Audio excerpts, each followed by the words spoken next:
Wallabies get the job done over Japan, 32 points to 23. It's 5 tries to 2, so it looks like a pretty lopsided one. I'm not sure the Wallabies will be super happy with the result. Maybe the result's fine, but the performance, they'll certainly see a few work-ons, especially given they're kind of fresh out of a rugby championship campaign, picked a pretty strong team, and yet the Japanese guys who haven't played together for a while, we're within 7 points with not that long to go. But, I mean, still, good win for Aussie. Obviously, Japan is a much stronger team than they were the last time these guys met when the Aussies put 60 on them. So, still, to go into Japan, get a good away win. Big congratulations to them, for sure. Conor McInerney got a try on debut, so props to him as well. And, Japan... it's a decent performance, I guess. They'll certainly be a little bit concerned about their slight lack of ability, I guess, to unlock the Aussies' defence, and maybe the scrum was under a bit of pressure, but breakdown work really good. And we'll go through some of the key events, some of the stats, and you guys can let me know your thoughts on how the game went. Looked like a nice day, to be fair. Good crowd. I think they were all clapping. Some kind of prop given to them rather than shouting. If they're doing the same logic that I've seen, because the crowd was all masked, I'm assuming socially distanced. When I watched sumo a while back, they told people don't cheer because that spreads COVID. So you should, use they use them at netball over here in New Zealand. I forget what they're called, clappers maybe. I don't know, but they were certainly making themselves heard, if not via shouting. So that was kind of pleasing to see, kind of good crowd involvement. Aussies, to be fair, came out of the blocks early, which is what you would expect because they should be the sharper of the two sides.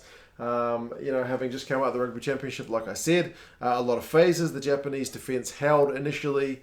Interestingly, the Japanese guys weren't really closing down Quade Cooper early with his clearing kicks when they were down the Aussie territory, but they were taking quick lineouts. It's like they'll let you have the kick, but unless you kick it into Rose Ed, then we are gonna. Well, you can't really kick it into Rose Ed in that stadium because there's a track around it. But yeah, unless you kick it well over the track, we're gonna quick lineout. And Cooper's first kick was quite deep into touch, and yet the Japanese guy still managed to catch it well over the touchline and throw it back in quickly. So that was seemingly part of the plan. That being said, Aussies get advantage, first scrum, and from there that leads to kind of Wright's opening try on 7 minutes. So it didn't take them too long to get on the board. That was Quade Cooper who kind of made that one. Half line break from him, little inside pass to Tom Wright, who's got a great support line, and 7-0. So happy days for the Wallabies early. That being said, the Japanese guys got on the board on about the quarter of an hour mark. They took their first shot at goal. So at least they're on the board, 7 points to 3. Scrum was still under the pump a wee bit, which was a theme that largely continued, not exclusively, but it was an area that the Wallabies will certainly look at this game and be pretty pleased. I did love that Michael Hooper, because you can never underestimate his value to that Wallabies team. Like when their line-out mucks up, they've got an attacking line-out in Japanese territory, they overthrow it, and it's Japanese ball. I love it that he just immediately gets over the ball and wins a breakdown penalty. So they go from, hey, hooray, we're in attacking position, set a line out. Oh no, we've lost the ball. Oh, he's got us the ball back with a penalty. So he kind of gets them sometimes out of jail, right? That's just kind of his massive ability at the breakdown and just general work rate. And to be fair, that leads directly to Pataya's try on 22 minutes. Remember, Pataya's come on because Reece Hodge has gone off with a pretty early injury. Pataya's gone out to the right wing. Callaway's moved to fullback. It's a maul. They get advantage from the maul. They spin it wide.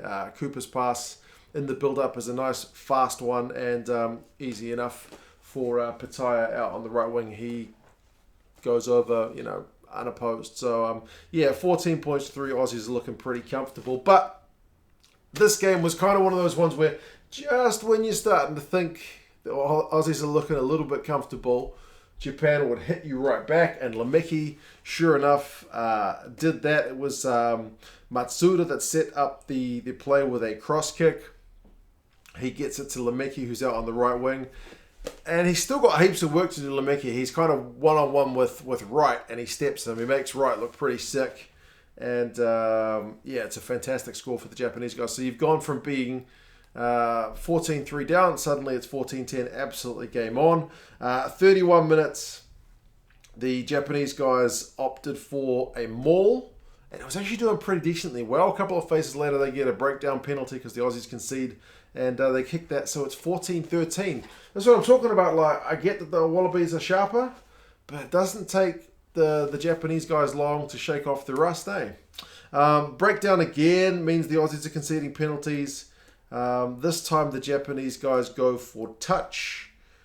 This time they don't maul though, and they get it to the backs and eventually knock it on. At the time I was thinking, man, you guys' first maul was pretty good. And I know they don't maul it a lot. Like in terms of the amount of mauls they set per game, they're among the lower countries. So are Australia, to be honest. But I was kind of wishing they had mauled it. But then later on in the game when they did maul it, the Aussies stopped it pretty easily. So maybe it was the right call, just the hands weren't there for Japan.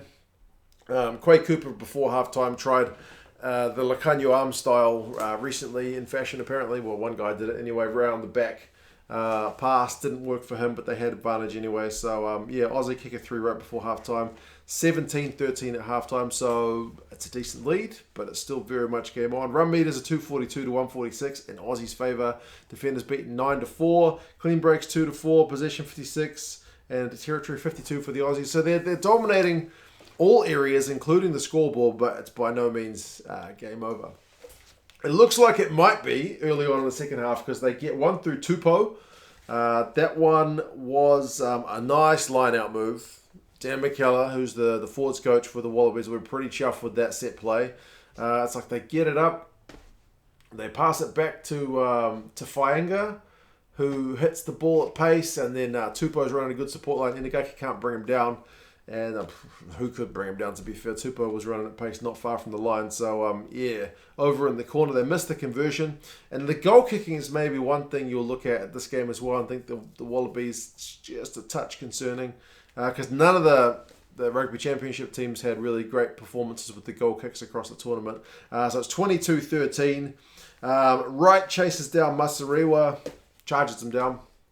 And that sets up a potential chance for the Wallabies that can't get anything from that one. Masariwa goes off. He's pulled a hammy. But unfortunately for Japan, Lemeki gets yellow carded because he shouldered charge, which was no arms tackled. Paisami ends a touch from the resulting play, after the charge down. There'd been a forward pass in the build-up anyway, but TMO had a look at that one. I think that was maybe the only TMO call of the game, which was refreshing. And 10 minutes in the bin for Japan, which was unfortunate, and they pay for it relatively soon after. Leota gets one try in, third game, 52 minutes. It's a try on him for the left wing, and that one, there's so much in the build-up. There's offloads from, I think, Ikito set one up, and halfback, what's his name, Nick White, chip and chase, regather. Tupou's in there with some great passing, and Faenga sets up the last pass, so it's proper everyone, like total rugby, right? Like if everyone can do everyone else's job to a certain degree, that was like the ultimate kind of total rugby try. So great stuff from the Wallabies, man. 27-13, 5-0 in the yellow card, and just like before, it's kind of looking like Japan are in trouble here, but during the yellow card, Japan missed a penalty. I was thinking, it doesn't matter because you still killed the clock a minute anyway. But immediately from there, Aussie are trying to run it out from their own half. Cooper floats, the floatiest of floaty passes. And your man Nakamura, he reads it like a book, man. And in a flash, he is over the try line. A real kind of like just when you need Australia to put their foot on the throat and take control of the game, they don't do it. But from a Japanese point of view, like you desperately need something to get yourselves back in the game, and boom, there's your man Nakamura. So whichever way you want to look at it, that is exactly what happened. So they get 7 instead of the intended 3. They're winning the yellow card 7-5, and you're thinking, man, even during the yellow card before Lemeki comes back on, they even win a scrum penalty. So it absolutely seems like the momentum is all with Japan. So they win the yellow card, they get a scrum penalty. Is it going to be kind of this comeback? Well, the Aussies' maul defense holds out the Japanese. Not long later, this is what I'm talking about. Like earlier when I thought they should have mauled, this time they did. They didn't get anything from it. Japan later on conceded a soft penalty at the breakdown. So the momentum they had built's kind of ebbing away. And then the scrum is back to regular service with the Aussies winning a penalty. That one, Quaid kicks and it hits the post, and from the post bounces into touch. So it's a 5 meter lineup for Japan defensively. It's a bizarre moment. Wallabies were starting to look a bit aimless. Again, no foot on the throat thing. Japan really starting to come back into it. Again, the breakdown a little bit troublesome for the Wallabies. Japan up for a penalty. They don't miss it. So it's 23-27 with like 5 to go. So absolutely game on, despite the try count being lopsided. But yeah, McInerney's try on 79 minutes right at the death. A maul try in his first game. Happy days for him. That one seals the deal. So yeah, it looks pretty comfortable in the end. But it wasn't until that last try that the Wallabies absolutely had it in the bag. They were never behind. But yeah, so that's what I'm talking about. They should be satisfied with the win to go to Japan away and get a win. But there's definitely a lot to work on for Japan. As I mentioned, first game back, shaking off a bit of rust. Certainly some pleasing things and some things to work on. Possession finishes 56-44. Territory's the same for the Aussies. Run meters 372 to 321. Also to the Aussies. You got to worry though, man. Another intercept try. Goal kicking, not that flash. Scrum was good though, and defensively, the Wallabies will be real chuffed. Like 96%, they missed. Sometimes you got to take the stats with a bit of a grain of salt because it doesn't have Tom Wright as missing a tackle, even though he clearly didn't stop the first try for Japan. Maybe he got so far away from it that they're saying that wasn't even a missed tackle. But anyway, 96%, 98 out of 102.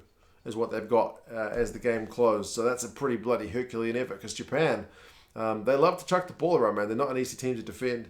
Tackling for Japan was pretty solid, 86%, 113 out of 133. So great, but still 10% less than the Aussies. They missed Samu Karevi, man. I think clearly he is a key cog. Like as much as Quade Cooper's been good as he's come back, as much as they've kind of benefited from certain, from Hooper's presence, as I mentioned. But Karevi, I don't think. I mean, Paisami was good defensively, 12 from 12 tackles, but he doesn't have the same impact going forward, does he? Like Ikitau looks a lot more dangerous when he's running off Karevi's line.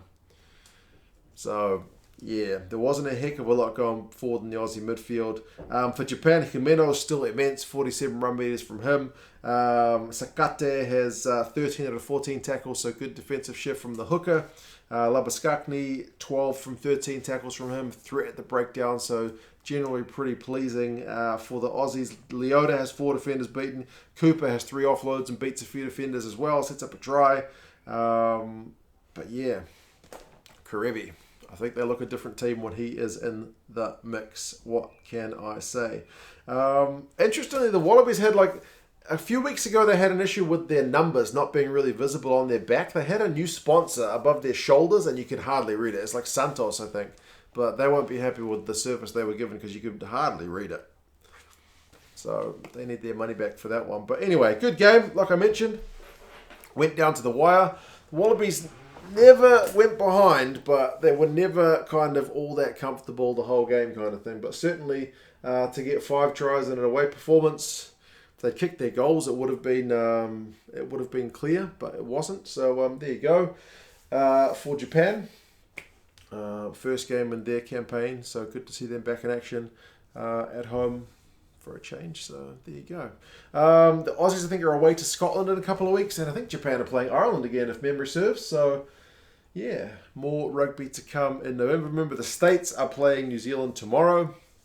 If you haven't seen this game and you guys are in the States, they're showing it on Flow Rugby, as well as most of the autumn games, I think. So check them out. I'll put a link in the description. They're an affiliate, so happy days. Right. Hope you guys are all good. Hope you enjoyed the game. Let us know your thoughts. Consider supporting the channel on Patreon. Subscribe to the channel, like the videos, and I'll talk to you guys again soon. See you later.